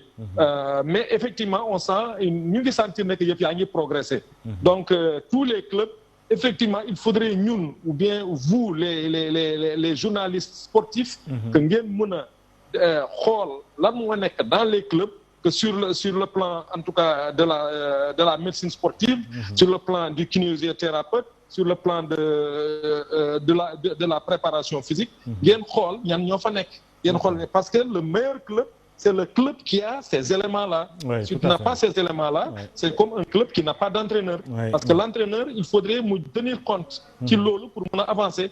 Et actuellement, comme je l'ai dit, la meilleure équipe, c'est l'équipe qui a le meilleur préparateur physique. Le meilleur préparateur, comme Nico Cheikh Oumar waxee, sur le plan technico-tactique, parfois nos joueurs ñoom ñëpp a yem. xam nañu am nañu en tout cas un niveau plus ou moins égal. Mais la différence, c'est effectivement au niveau de la condition physique, de la préparation physique. Donc loolu rek laa ci bëggoon yokk. Donc il faudrait obligatoirement que yéen les journalistes sportifs, que vous rentrez dans les clubs, ngeen génnee li fa nekk. Comme yéen ay jinne ngeen, il faudrait ngeen dugg ci club génnee li fa nekk. waaw ñu xam ban club moo am ay préparateurs physiques, ban club moo am les médecins sportifs. mais loolu jaru ñuy nekk ay jinne. xanaa docteur Ngom xanaa mën nga ñu ko jox docteur Ngom bu ñu ko laajee mën nañu ko jox sans doute club yi nga xamante ne vraiment am nañ loolu. Bien sûr. N'est-ce pas alors dañuy Cheikh Oumar dégg nga leen docteur Ngom ak Habib. Je pense que c'est deux éléments fondamentaux yoo xamante ne tey club yi war nañ ko mën a am pour être au moins. Pas professionnel, mais au moins au diapason de ce qui se fait. C'est le minimum. waaw mu ngi mel ni nga yor machine quoi, c'est l'entretien. xam nga machine moom soo ko yoree soo amul entretien du fonctionner. kon virus bi day dugg. voilà virus bi day dugg donc entretien ça veut dire. virus bi docteur Ngom moo. waaw virus moom docteur Ngom moom waxuma la joueur yi rek mais tey virus bi je pense que même nous journalistes sax docteur Ngom dafa war a xool benn plan pour ñun. ñi nga xam ni ñooy dem ci terrain yi stade yeeg yëpp. Physiquement nag man de maa ngi ci moom. non physiquement moom waaw physiquement tamit. physiquement yow gën nga entraîné. maa ngi mos sax fan yi alors en tout cas c'est vraiment important. Donc jàng nañ ci affaire yu bëree bëri ci ñoom ñaar. Franchement ça nous a permis de comprendre pas mal d'éléments très importants. Parce que loolu xam-xam mooy jëriñee. Tout à fait. Donc ku ci nekk ci wàllu bi nga nekk nga am ci xam-xam buy jëriñee. Et je pense que tey comme ni ma ko waxee pour nettoyer le monde sportif il faut côté volet sanitaire faut que mu intervenir de façon permanente, c'est-à-dire bu mu nekk sax loo xam ni situation moo koy indi. Mais joueur bi même su wëree balaa moo football il y a des contrôles qu'il faut effectuer en temps réel, donc mu am prise en charge ngay xam def des diagnostics di xool joueur bi fan la état de santé mu toll. Loolu dafa am solo parce que tey mën nga wër suba nga feebar. Donc loolu mën na nekk moo tax tey club yëpp dañu war a am au minimum un médecin avec des commissions donc sanitaires au niveau de la Ligue Pro yi nga xam docteur cité na ko tout à l'heure. Je pense que ñoom ñoo nekk au niveau du pilotage di xool di def la surveillance médicale qu'il faut, mais ci biir équipe yi il faut ñu góorgóorlu ba mën ko lijjanti. En tout cas man ci li ma xam au niveau de Teungueth FC quand même donc am nañ plateau médical bu riche. Loolu Babacar Ndiaye c'est lui-même qui me l'a dit, qui me l'a confirmé. Am nañ ay médecins, ils ont des infirmiers aussi, des kinésithérapeutes, donc am aussi benn suivi en termes d'approche liée à la préparation physique ñu am ci tey ñi fa nekk di ci liggéey. Donc loolu day impacter ci résultats yi. day impacter ci résultats yi parce que quoi qu'on dit c'est des machines. qu'il faut prendre en charge. soo ko defee day am benn impact bu positif bu muy indi ci terrain bi. tey moom suñu reprendre équipe bu gën a pare physiquement. bu gën a coordonné ak ay joueurs am ci période bi. bu gën a am un suivi donc très logique sur ces athlètes pendant la pandémie. moom mooy gën a ñëwaat en force. donc ci reprise parce que ça ne sera pas une reprise facile quand même. Alors docteur Ngom peut-être la dernière question sur le sujet tey yow yaa comme ni ma ko waxee sànq yaa yore commande bi reprise wala non sànq am na élément bu baax bu am solo boo xam ne junj nga ko ne yéen a ngi déglu li nga xamante ne moom mooy évolution Covid bi est-ce que tey on peut s'attendre à ce que wala lan la ñuy xaar commission médicale ci wàllu woowule wala lan nga ñu bëgg a mën nga yokkal foofule par rapport en tout cas à l'évolution en tout cas Covid bi mais également certaines questions liées à la reprise du championnat. waaw comme ni ma ko waxee sànq rek loolu mooy fii mooy problème bi c'est-à-dire que nous sommes très regardants. enfin dañuy jege nañ trop di xool. Covid bi ni muy doxee. te ni muy doxee jamono jii nii. dalul xel. dañ koy wax de manière très claire. dalul xel parce que téeméeri cas bés boo xëyee ñu ne téeméeri cas. ñeent gaañu na wala juróom-benn gaañu na gën na àddina loolu c'est très très très inquiétant. moo tax ñun dañuy wax duñ wax ak joueurs yi kese ak dirigeants yi en tout cas monde sportif bi kese. dañuy wax ak population générale bi. parce que population générale bi en fait. moom lañu war a sensibiliser. waaw continuer di takk masque yi parce que en fait bu fekkee ne mesure collective yëpp pratiquement dindi nañ leen. mesure individuelle yi rek moo fi des te mesure individuelle yi responsabilité individuelle la. mooy nit ku nekk di raxas sa loxo foo toll.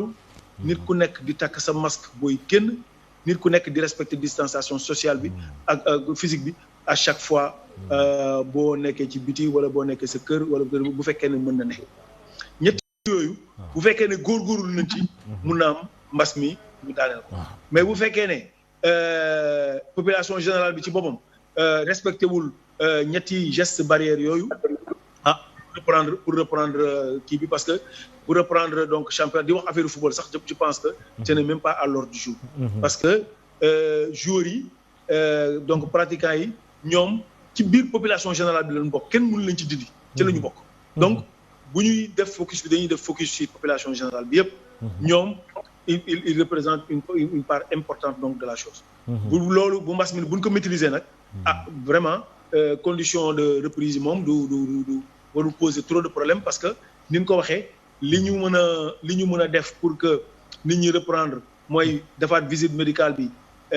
jël dispositif de lavage des mains de contrôle par thermoflash ci terrain de football yi entraînement yi ak ci terrain de compétition yi loolu lu mën a nekk la maintenant effectivement bu la neexee bu kii aussi mën ngeen ma laaj fan la ñuy jëlee xaalis bi loolu aussi c'est une autre chose est-ce que club yi ñoo war a jënd thermoflash ak pour seen entraînement est-ce que fédération moo ko war a jënd est-ce que dañ ko war a dugal ci budget bi ñu war a yóbbu ministère de la santé ministère des sports pour que mu jébbal ko mu won ko président de la République mu financer loolu yëpp c'est vraiment un certain nombre de questionnements la boo xam ne dama jël dugal ko ci biir panier bi ñu xool fan la gën a mën a jekke pour que ñu am système de lavage des mains bu am ay thermoflash yu doy am donc ay masques yu doy pour le monde sportif. Alors donc mën nañu wax ne la reprise n'est pas à l'ordre du jour pour ma dégloo nga wax véritablement la reprise n'est pas à l'ordre du jour vu l'évolution Covid bi. Absolument. Très bien. Alors commentaire ça veut dire. Oui docteur. Oui. Kii Biagui. waaw Habib waaw. voilà man. oui gis nga li docteur wax. waaw. vraiment c'est extraordinaire c'est ça la logique. mais malheureusement. Au Sénégal on ne suit pas la logique. Tout ce qui est logique ñun contraire bi la ñuy def. waaw nañu wax dëgg. fi mu toll nii. les marchés ne sont pas fermés. yëf yaa ngi gën a garaaw. nee nañu yëf yaa ngi gën a wàññeeku. dans l'esprit des gens on croit que mu ngi wàññeeku. les marchés ne sont pas fermés. amul fenn fu ñu tere ay regroupement. même suñu ko tere itam appliqué wuñu ko. les mosquées sont ouvertes. donc nit ñaa ngi def lu leen neex. mbedd mi da ngay dox gis gaa yi saa yi kenn takku ci masque. amul dara lu leen ci fekk. la logique du ñu respecter logique. loolu mooy yoon. man je vous garantis je suis à peu près certain. nekk vers le mois d'octobre. pas octobre sax ay septembre yi nii dinañu reprendre championnat bi waxu demuñu ay play-off de. man je suis à peu près certain que le championnat va continuer duñu egg play-off ay octobre yi nii dinañu comme reprendre kii parce qu'il y a pas de logique au Sénégal. et effectivement li ma wax nii ñun ñëpp gis nañu ko. amul fenn foo malgré que yëpp yaa ngi yokk. mais amul fenn fu ñu jëlee décision ne que marché yi dañ leen di tëj. amul kenn ku ñu confiné on a ouvert Dakar on a ouvert Touba ñëpp ngi dox seen dox. je vous garantis nekk ay octobre bii nii maa leen ko wax championnat bi dinañ reprendre di ngeen mën a Habib waxoon na ko. très bien mais quand même Habib quand on a en tout cas on peut dire le bras armé aujourd'hui de la fédération c'est la commission médicale bu joxewul signal mënuñu jouer hein. waaw c'est-à-dire xam nga déjà il faut pour revenir dans la gestion rek de la pandémie je pense que tey dafa am y a d'autres facteurs qui sont venus se greffer dans le décor de cette gestion pandémique parce que il faut comprendre que le volet économique a été quelque part pris en compte par en tout cas les gouvernants. Ce qui a fait que tey mesure de restriction yenn yi yëpp ñu xool ko pour assouplir ko. Maintenant le docteur wax nag fa lay amee solo. C'est-à-dire quand on quitte donc la prise en charge globale c'est-à-dire de masse. dañu war a ñëw ci prise en charge individuelle. maanaam que chacun prenne sa responsabilité. là où il est maintenant on a tout le temps au quotidien 100 cas wàcc. plus ou moins.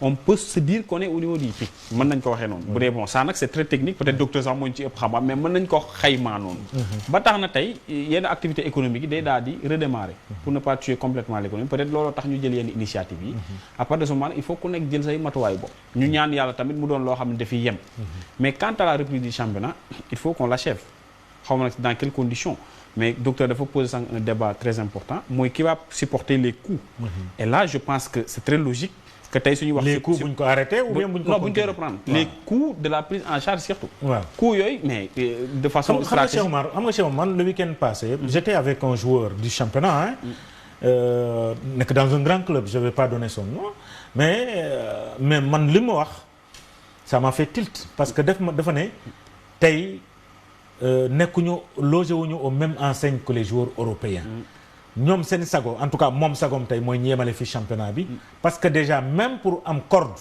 pour entraîner c'est un problème sakantuma ak leneen parce que joueur bu waxee loolu déjà préparateur physique lañ nekkal moom wax na li nga xamante ne moom la ñu war a def pour mën a rester un tout petit peu au top mën a reprendre mais également sur le plan médical je peux dire que beaucoup aussi daanaka amul suivi. bon xam-xam loolu moom je suis très normal mais il faut prendre le football comme une activité parallèle aux autres activités. oui. parce que tey am na activités yu bëri yoo xam waroon na arrêté. waaw n'est-ce pas. mais activités yooyu dañ koy jël jéem a adapté ko ci li situation bi laajte mooy maanaam ñu jéem a respecter le minimum en termes de mesures barrières. ñu respecté ko. tey dans les pays européens les plus frappés. on a vu que jéem nañ indiwaat championnat parce que tamit arrêter le championnat carrément. peut faire l'objet d'un retard énorme ci suñu football moo tax man je suis pour ñu continuer championnat bi mais dans des conditions sanitaires yoo xam ne dañ koy réunir docteur fu ma doon daanalee sànq mooy docteur dafa ne suñu demee ba war a investir ci wàllu lu ñuy indi masque yu ñuy indi thermoflash yu ñuy indi qui va investir je pense que loolu la main du ministère du sport donc foofu il faut investissement foofu mu jógee foofu maintenant foofu moo doon investissement global fa lay jógee parce que dans la politique stratégique du ministère de en tout cas du sport il faut que mu jël en compte tous ces éléments là te tey s'il faut mettre la main dans la poche je pense que le ministère doit le faire te tey soo xoolee l'activité sportive boo xam ne moo nekk ci position de redémarrer te mu doon activité boo xam ne day laaj ay moyens yu bëri mooy le football local donc à partir de ce moment je pense que le ministre moom il va s'autosaisir pour xool nan lay organiser tout cela les fonds qui viennent de la FIFA ñu xool nan lañ koy jote ba mën ko ci injecter la ligue professionnelle de football avec ses maigres moyens va essayer de faire quelque chose de même que la fédération les acteurs aussi muy les clubs chacun à son tour donc à son propre niveau mu jéem a def quelque chose suñu réunir loolu yëpp nag de façon globale dañu am une solution pour pouvoir redémarrer parce que le football reste une activité comme toutes les autres activités qui ont quand même repris. Ok alors c'est important alors on va changer de sujet ñu dem ci deuxième élément bi bu fekkente ne ñoom ñaar amul kenn ku mu bëgg yokk dara li nga xamante ne moom lañ doon waxtaanee docteur Ngom Habib bu fekkente ne da ngeen bëgg a yokk dara ci li nga xamante ne moom lañ doon waxtaanee boobu léegi d'abord. oui Habib. man je reprécise rek. oui je reprécise. dama leen di remercier plutôt parce que permettre ngeen ñu wax ci mbas mi. wax implication mbas mi conséquence donc ci suñu passion donc suñu métier. mooy sport bi. permettre ñu également ñu étaler exposer donc suñu politique bi ñu. loolu bu ñu ko defee. condition de reprise yi lépp jaar yoon.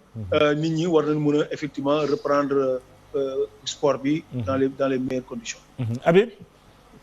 voilà li may repriser rek c'est effectivement ça li ma waxoon. mooy que urgence moo tax mu dugg mu woon quoi. je vous remercie tous. oui allez-y. voilà man ce que je précise mooy que le championnat. va reprendre. et tout fi ma ko tibbee.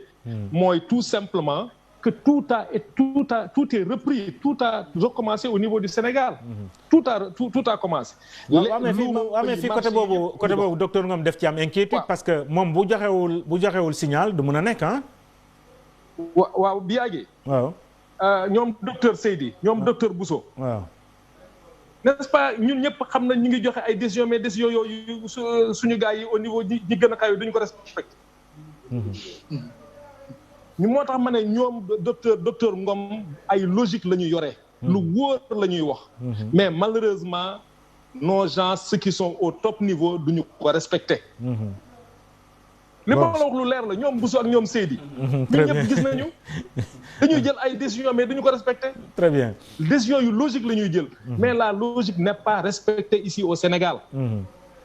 bon li mu wax man loolu laa wax je suis effectivement mënuñu ko def mais logique bi ne permet pas aujourd'hui luuma yi di dox marché yi ñu bañ ko tëj Dakar ñu ubbi ko. logique permettre loolu malgré cela am na.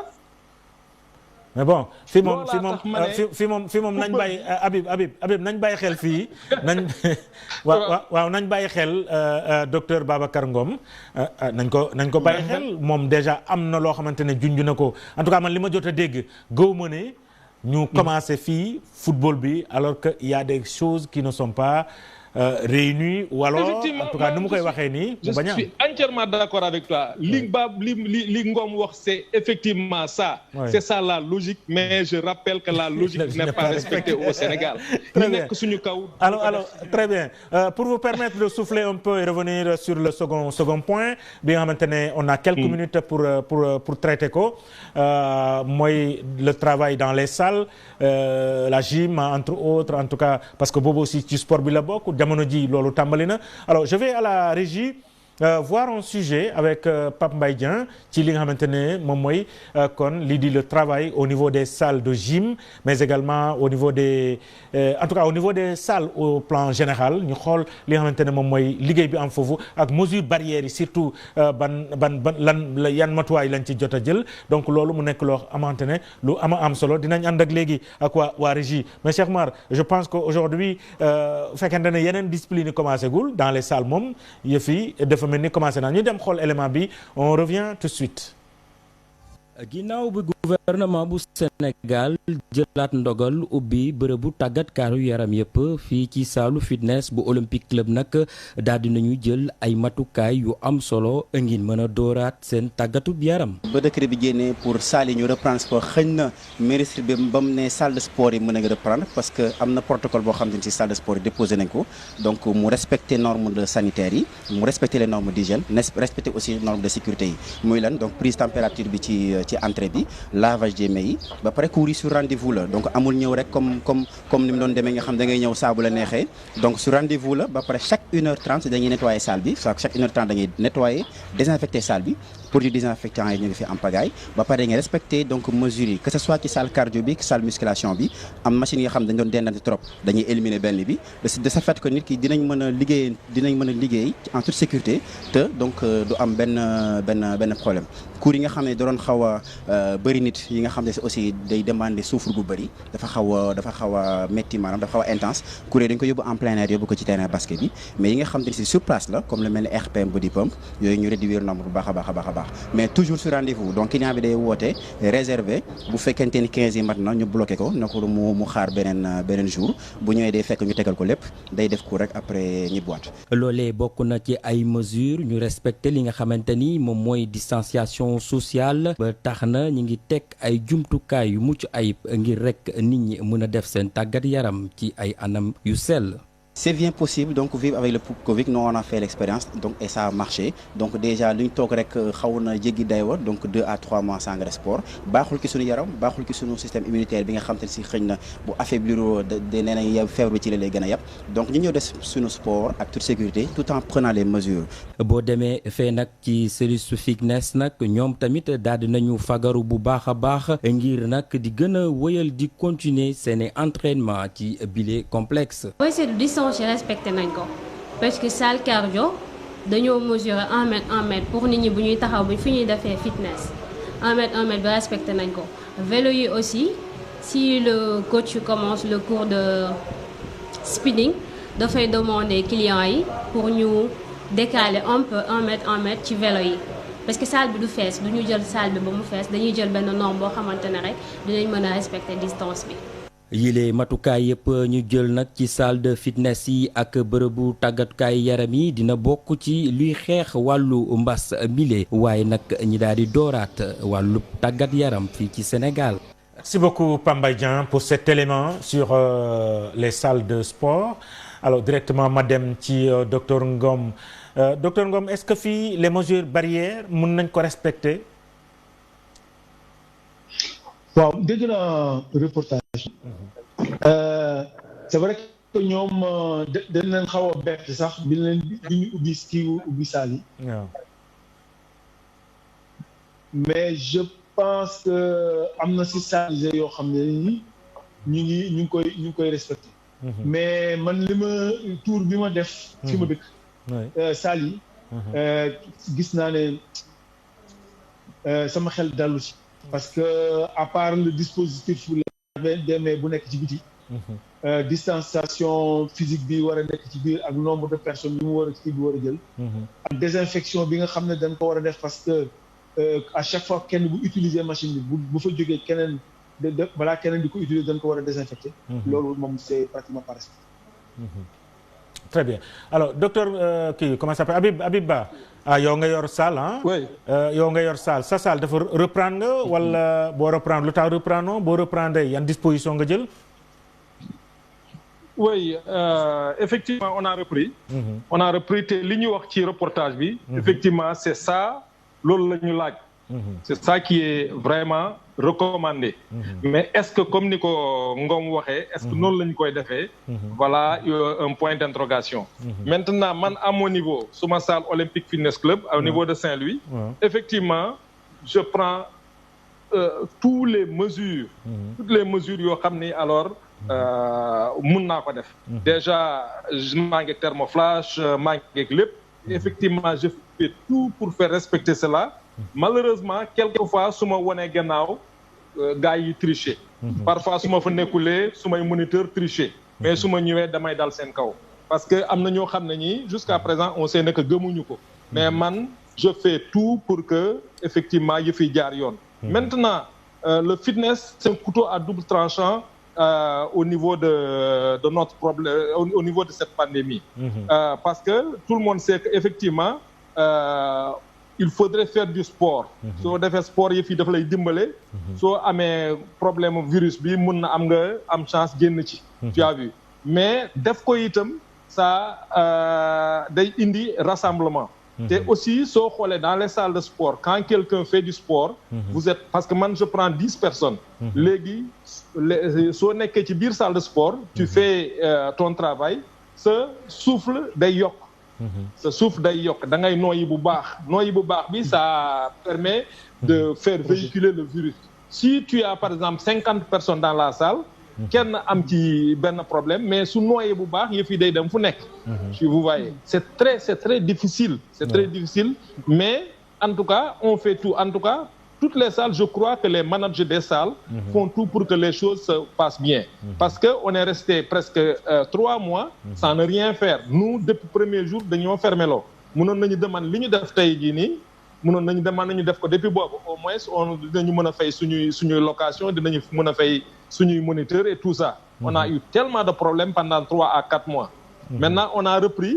Reprise, c'est bien, mais il faudrait que les moniteurs, c'est les moniteurs qui doivent ñoom ñoo war a rey seen bopp pour yëf yi dox bu ñu xool xaalis bi c'est pas important ce qui est important c'est la santé des gens et c'est ce que je dis à mes moniteurs et c'est ce que je dis aux clients dañuy dem tuuti clients yi xaw a bëri tuuti ma arrêté leen ñoom ñëpp ma def un discours devant eux rappeler leen ne que vous êtes là il faut su ngeen li ngeen di def nii su ngeen ko continuer dindi masque yeeg ñoom seen bopp ngeen di gaañ man gaañu leen mais seen bopp ngeen di gaañ on va fermer les salles te salle bu fi am problème corona c'est toutes les salles du Sénégal qui vont être fermées donc effectivement ubbi ko baax na mais il faut obligatoirement que les managers des salles que les moniteurs tenir compte de la propagation du virus pour ñu mën a gérer les choses correctement.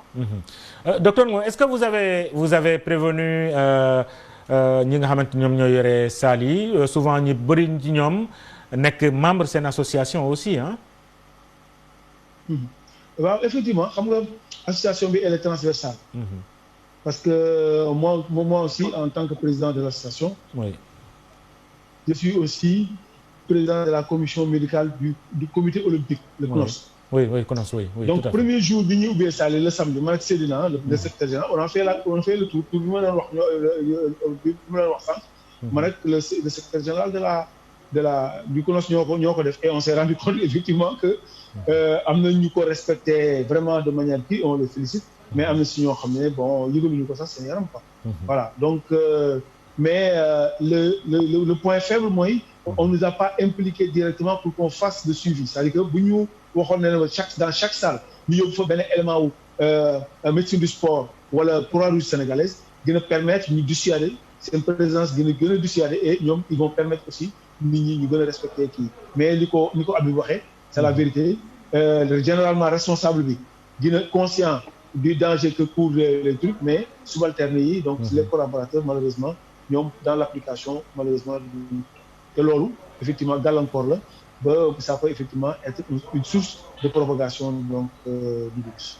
Très bien Cheikh Omar sur la question on va terminer parce que temps bi daanaka jeex na yow commencé nga est-ce que dem nga ci salle yi mais ça fait partie aussi du sport il faut que ñu bàyyi ci xel. Oui mais bien sûr xam nga dafa nekk sport de musculation boo xam ni day permettre nit ki mu gagner lu bari loo xam ni sax mënu ko am ci daw kese.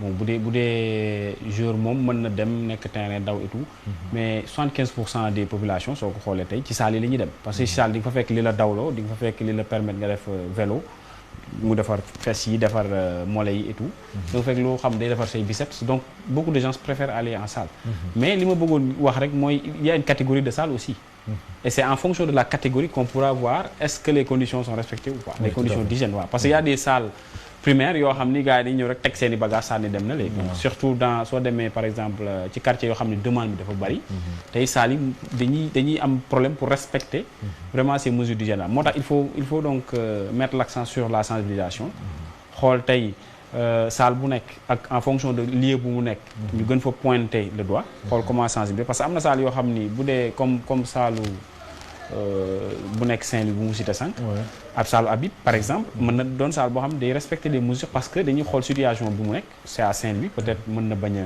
bari trop parce que nit yi koy demander du ñu bari mais soo ñëwee à Dakar am na quartier yoo xam ne salle bi dafay regrouper dañoo bari donc foofu soo sensibiliser waaj rek day jiital xaalis bi à la place vraiment du respect des mesures moo tax ma ne catégorie salle yi mooy déterminer vraiment le respect de ces mesures-là. Très bien. Alors, mesdames, messieurs, c'est la fin de ce magazine. Docteur Ngom, dernier mot. maa ngi lay remercier bu baax a baax véritablement ci invitation bi ñu nangul pendant 1h30 nga bàyyi sa lépp jagleel ñu ko ngir rek voilà mais balaa may dem ci docteur Ngom mu tàggu ak Habib alors l'information c'est que Souleymane Aw jamono ji di ngeen ko gis léegi ci écran bi Souleymane Aw très poursuivi par le FC Barcelone, la pépite du football sénégalais, une nouvelle pépite, en tout cas suivie du côté du FC Barcelone. Gis nga ko Cheikh Oumar, Souleymane Aw nekkoon membre de l'équipe nationale olympique. Bon, Souleymane, xam nga tey il a joué la CAN 2017. Il a été finaliste de la CAN. Après ci la dem avec les U20, il est parti à la Coupe du Monde. Je pense que c'est le match en Corée. C'est le match contre le Mexique qu'il n'a pas joué pour cumul de cartons. Après, il a joué en 2019 donc avec les U20. Il a été même meilleur joueur en tout cas jeune au niveau du Sénégal en 2019, meilleur jeune joueur. Donc je pense que c'est un CV qui peut lui faire valoir cette place-là au FC Barcelone. Mais il y a la jurisprudence Moussa Wagué. Oui. Voilà. Donc boobu daal moom mooy doon un peu. D'autant plus que sax dañu bokk style de jeu ba pare. Il sera dans l'équipe B. Maintenant, c'est un arrière gauche. C'est un poste assez rare. te je pense que moom la seule différence c'est que Moussa mu ngi woon ci équipe A. ci équipe voilà moom duggagul équipe nationale duggagul équipe nationale A. donc tey maa ngi doon wax sax ci ay article ma ne le fait que Moussa Wagué am chance ñu équipe A. c'est parce que même si tu es en équipe B au niveau du FC Barcelone c'est un prestige. donc da lay jox cachet boo xam ne mën na la indi équipe nationale A. donc Aw tey chance am ubbeeku na. c'est à lui de la saisir. te je pense qu'il peut le faire parce que c'est un latéral qui se projette vers l'avant te Barça c'est un jeu beaucoup plus tactique que physique. donc je pense que moom Wagué mooy sama problème. waaw dañu xaw a méngoo football mais xam nga bu dee côté gauche bi la. bu dee xam nga li valable côté gauche valable côté droit. côté gauche moom soo amee benn lecture de jeu. am rapidité dans l'exécution mën a dem aux avant-postes. pour revenir tu peux faire de bonnes choses là-bas parce que dafa doon poste bu xaw a rare quoi. moi je pense que suñu équipe nationale A ça soxla nañ ko parce que côté boobu moom c'est non c'est un poste à pour c'est-à-dire poste bi moom laay wax sama copain Racine Coly et tout man leen ce poste là pourquoi vous le récupérez pas. on est obligé de dépanner avec Sabaly alors qu'il y a des arrières gauche aguerris c'est l'exemple dañu jël seen bopp dañ leen fay teg oui dañ leen fay teg mais jël seen bopp waaw dañ ñëw rek jël seen bopp yow leen war a teg foofu mais xam nga poste da nga koy récupérer c'est-à-dire récupérer mooy faire l'unanimité ça démarre par le coach. xanaa balaa ngay unanimité ñu teg la am ku la ko teg waaw mooy wax ji du dëgg Habib merci beaucoup Habib Ba oui waaw ma terminer rek pour rappeler tout simplement qu'au niveau des salles de fitness, une salle de fitness, c'est une clinique.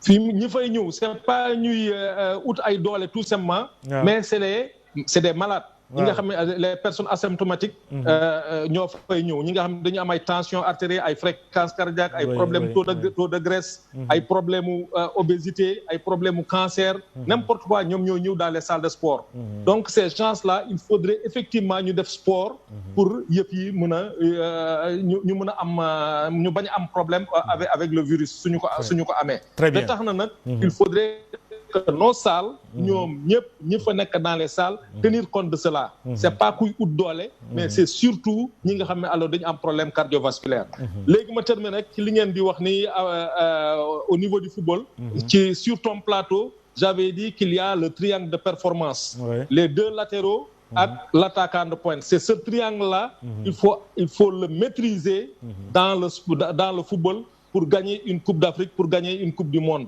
et su ngeen seetloo El Hadj Diouf Coly ak Daf donc il faut ñu am loolu attaquant de pointe ak les deux latéraux ñu am confiance des foofu ci loolu laa doon terminer merci à tout le monde je suis encore toujours content d'être dans cette émission et vraiment et content aujourd'hui de partager le plateau avec le docteur et avec Cheikh Omar.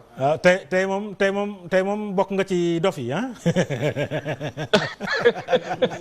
mais yaay super jinne. très bien. Soumaré ñun ay jinne lañu mais yow super jinne. voilà super jinne en tout cas Soumaré. voilà Soumaré mu ngi lay seetaan du côté de Kër Massar. mais également ak coach Kane voilà coach Kane aussi mu ngi ñuy seetaan du côté du Burkina Ouaga ah. oui ziar naa leen ñoom ñëpp. jaajëf. merci allez. en tout cas merci beaucoup voilà merci Habib plutôt docteur Ngom merci. waaw merci aussi man tamit maa ngi leen di remercier bu baax. ci invitation bi di surtout. partage ak Cheikh Omar ak Habib. di aussi rebondir ci sujet bi ngeen évoqué nii. parce que man je suis le médecin de Aspire. oui Aspire donc fii nga xam ne Moussa Wagué fa la. mais jour bi xam nga ko formé. mais joueur bi xam nga ko. mais bien sûr. mais foofu laa jëm si. donc Souleymane Aw aussi. ñooñu suñu ay doom lañu donc. Aspire dafa ñëw implanté wu fii Sénégal depuis 2007. Oui. Et que dafa indi woon ay ñëw pour indil solution aux équipes africaines pour en ce qui concerne la performance donc Aspire bu demee ba parvenir di am ay joueurs yoo xam ne waa FC Barcelone ñoo koy xëccoo. Je pense que c'est tout Aspire lañu war a remercier sargal leen. Remercier donc le gouvernement du Qatar nga xam ne moo jël projet bi indi ko fii Sénégal. Malheureusement dafay jeex dans quelques jours. Mais fexe nañu ba am na pourvoir nañu suñu équipe nationale de jeunes ak une équipe nationale A. ay joueurs yoo xam ne nii kenn seen compétence en tout cas kenn naatable wu ko.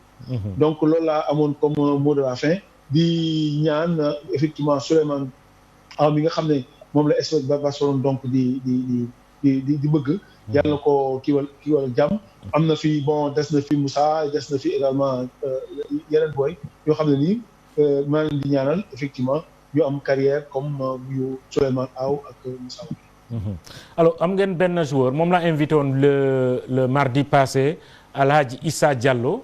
nekkoon latéral droit c'est un polyvalent xam nga ko moom tamit mu ngi en Espagne. moom la ñu invité woon. waaw moom tamit moom El Hadj Moussa El Hadj Diallo. oui moom ak Souleymane Aw ay seex la ñoo bokk promotion 99. ah d'accord. kii moo doon joué latéral droit kii di joué latéral gauche. donc seen promotion yëpp ñoom ñoo ko defee ensemble. très bien merci beaucoup en tout cas.